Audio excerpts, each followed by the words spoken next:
Good morning, and thank you for joining me today. Just want to apologize up front. Our Easter service recording, the audio was good till about halfway through the service, and then for whatever reason there was a lot of static, and so apologize for the inconvenience. But I did want to share some thoughts on Easter with you, kind of give you a recap of what we did yesterday. So I figured I would do it in this way. We'll have the video uploaded by the end of the day. So the question that I started out with yesterday morning was if you had the opportunity to take a few moments and draw what you thought Easter would look like, or if you could color or paint. When I say the word Easter, whatever comes to mind, if you had the opportunity to do so, what would it look like? Would you have an empty cross? Would you have the stone rolled away from the entrance of the tomb?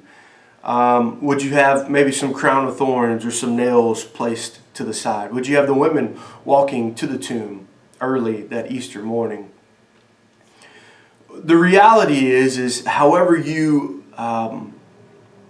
sketch, draw, think about Easter probably has a real good chance on telling me what you believe about Easter. You see, how we relay or how we convey the Easter message, Resurrection Sunday, has a lot to do with what we believe. So we then took a few moments after asking this question and opening up the service. I invited our kids up, and we were able to tell the Easter story briefly through the resurrection eggs. And if you're not sure what resurrection eggs are, they're, again, little eggs that have different things inside of them that symbolize the Easter story, starting with Jesus riding in on the donkey all the way to having a rock that symbolizes the stone being rolled away from the tomb entrance. And so again, what we believe about Easter matters, and it actually has the power to change us. What we believe about Easter matters, and it actually has the power to change us. I want to help you understand this morning that the default Christian lifestyle is joy, or the default Christian setting is joy. And while we do go through seasons of sorrow and seasons of suffering at times, Jesus still wants us to be joyful. God still calls us to be joyful in all circumstances because He's with us because of the power of the resurrection. I'm going to read for you this morning from Matthew chapter 28, verses 1 through 10. Early on Sunday morning, as the new day was dawning, Mary Magdalene and the other Mary went out to visit the tomb. And suddenly there was a great earthquake, for an angel of the Lord came down from heaven, rolled aside the stone, and sat down on it. His face shone like lightning, and his clothing was as white as snow. The guards shook with fear when they saw him, and they fell into a dead faint. Then the angel spoke to the woman, or to the women. "Don't be afraid," he said. "I know you are looking for Jesus who was crucified. He is not here. He is risen from the dead, just as he said would happen. Come, see where his body was lying.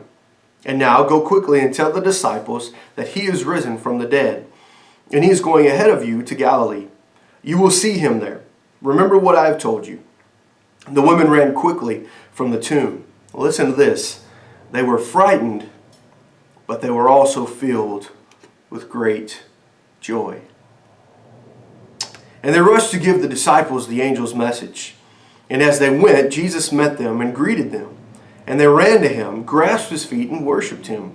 Then Jesus said to them, "Don't be afraid. Go and tell my brothers to leave for Galilee, and they will see me there."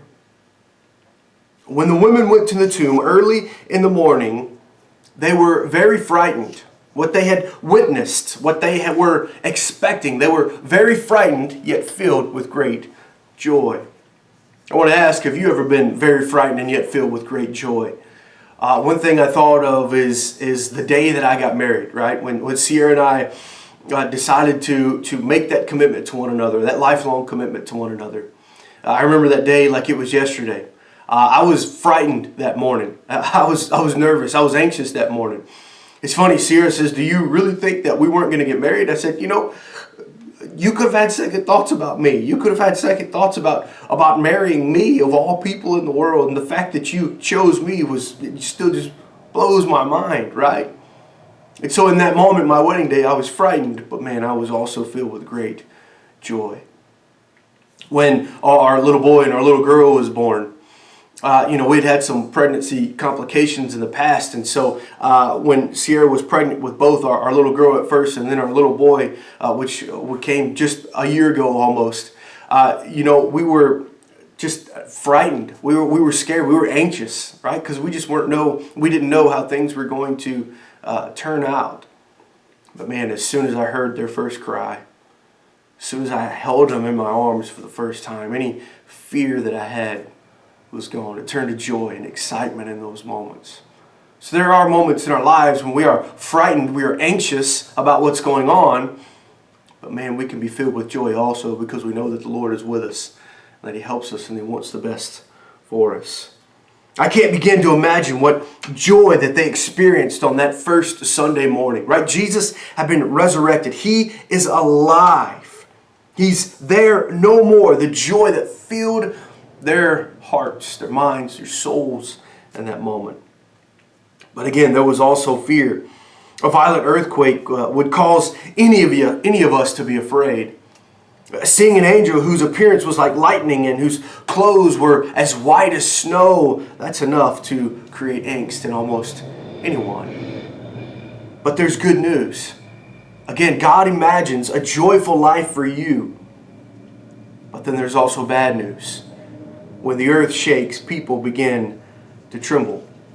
And this is literally and figuratively, right? When the earth shakes, people naturally begin to tremble. The world that these women were living in had been shaken. They had witnessed Jesus Christ being hung on a cross. Literally, their world, their physical world was shaking. Their spiritual world was shaken. But then we also know that there was a physical earthquake that took place as well. Thus, naturally, there was shaking that took place. At the tomb, there was another earthquake. And so, again, there was trembling that took place around them, but also in their lives as well. They were trembling. Their world was shaken. And when the earth shakes, people began to tremble. Mark takes it a step further in his telling of the story. And I want to read his words to you from Mark chapter 16, verse 8. He says, "Trembling and bewildered, the women went out and fled from the tomb. They said nothing to anyone because they were afraid." What was Mark trying to say here? Well, I think it was Mark saying that their hearts were racing. That they were frightened and anxious about what they had just witnessed. And so naturally the trembling that took place in their lives, their hearts were racing. Their breathing may have been shallow because of, again, what their body was going through. The muscles may have been constricted and tightened about what was going on in their lives. They were experiencing distress and fear. Again, when our world shakes, people tremble. When God sees His people in fear on the resurrection day, He sends two messages. One by the angel and one by Jesus. And both times He says to them, do not be afraid. So again, the good news is God imagines a joyful life for us. And the bad news is when our world is shaken, we begin to tremble. So what is Jesus inviting us to? And that's simple. Jesus invites us to know that He is alive and that He is with us and that there is no reason to remain in our fear. Several years ago, Sierra and I and Chloe, we were on a vacation and we were coming back home from a vacation. And I had found this hotel online. It was close to the interstate. I told her, I said, well, we're not going to stay here long, so let's just go ahead and find a close hotel to the interstate. That way we can wake up early, grab a bite to eat, and then be off on the road and get home as quick as we can. Again, about 8-10 hours away from our house at that point, and so I wanted to get home kind of quick. So we pull up to this our hotel, and as I exit the interstate, and we get a glimpse of the hotel, Sierra looks at me and she says, "That can't be the hotel that we're going to stay in, Charlie, is it?" And I assured her, I said, well, it's okay. Again, we're not going to stay in there long. It'll be fine. We drive a little closer to the hotel, and the closer we get, the less appealing the building is. We round the corner, and I park, and she looks at me and she says, Charlie, we really aren't going to stay in this hotel, are we? And I said, it's fine. Again, it's just for a couple hours. We'll be out in no time. Walk in, the lobby looks nice. I have a little hope because of that. She didn't go in. She didn't know that. But I go in, and I check us in. I get the key from the front desk, pay for my room, and get back in the car. And then when I get back in the car, we make that first round, or we come around that first corner of the hotel.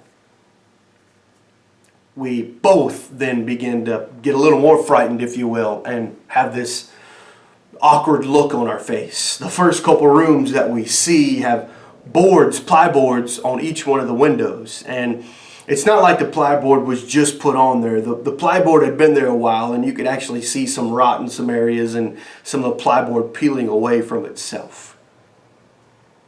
We go a little further, and then there was another sign that told us we probably shouldn't be there.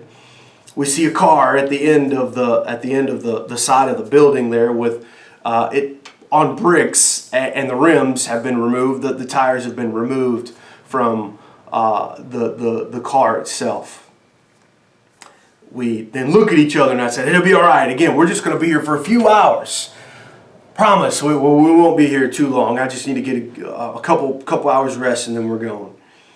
We then pull up to where our room is, and we get out of the car, and we get our bag out, and then we open up the door, and as if we walk into the room simultaneously, and we both have a glance at the room, and then we look at each other and we say, nope, not today, not happening. This is not the room that we're going to spend the night in. Get back in the car, go to the front, give the guy the keys, say thank you, just keep your money. I'm not even going to fight this battle. And then we head home. Again, a frightening moment for us in a town and a city we've never been to before, or at least not stopped in and tried to stay the night in. Again, we've passed through it a time or two, but haven't really taken time to stop and be a part of the city, if you will, get to know the city any. So it was frightening for us, a little anxious, if you will, for a few moments. And so when you find yourself in a place of fear, be reminded that Jesus says, we ain't staying here tonight. Right? Be reminded when Jesus says, don't be afraid, for I am with you. This might be a temporary thing. The earthquakes that are going on around you, the sorrow that maybe you may be a part of, that may be filling your body now, the emotions, the negative emotions that you may be feeling, these are just temporary things. Don't be afraid, for I am with you, and I'm going to help you through these difficult situations. Jesus is alive, and He is with us. If we were these women at the tomb, we would have been afraid as well. We are going to have these anxious thoughts and these fearful thoughts in our lives. We cannot avoid them. We're human. That's just part of who we are. But Jesus is saying, in those anxious moments, in those fearful moments, let's not remain in those moments. Why? Because He is with us. Because He's risen from the dead and given us opportunity to conquer this fear, this anxiety that we might be going through. And this is all possible because of the resurrection. Think about the disciples for a moment. Here they were in their despair. Jesus had been hung on a cross and they laid His body in this tomb. What was going to happen? Can you imagine what they had felt when they heard these words that He is alive? The joy, the excitement, or at least the possibility that something good has taken place. They were frightened, but they were still filled with great joy. Recently, I had heard a sermon from this guy named Louis Giglio, and he kept using the phrase, "You're only 20 inches from mercy." And finally, at the end of the sermon, he took a tape measure and put one end of the tape measure on the stage, and the other end he brought up to his knee, and it measured exactly 20 inches where the point of his kneecap is. Then he said, you can try to stand on your own. You could try to get through these dark seasons of your life. And you could do so on your own strength. You could try to in your own strength anyways. Or you can humbly fall 20 inches to your knees and humbly call out to God for help. During this Easter season, I think that's something that we need to be thinking about. Again, a lot of us have fears, a lot of us have anxieties, a lot of us have difficult moments that we face daily, whether it be from an illness, a physical pain that we have, something that happened years ago that's still plaguing our minds and our bodies. Can I tell you, Jesus is saying, don't be afraid this morning because I'm with you. Even though the world around you might be crumbling, even though the world around you may be going through difficult circumstances, and because of that, you're kind of thrown in the middle of that, Jesus is saying, I want to help you through it.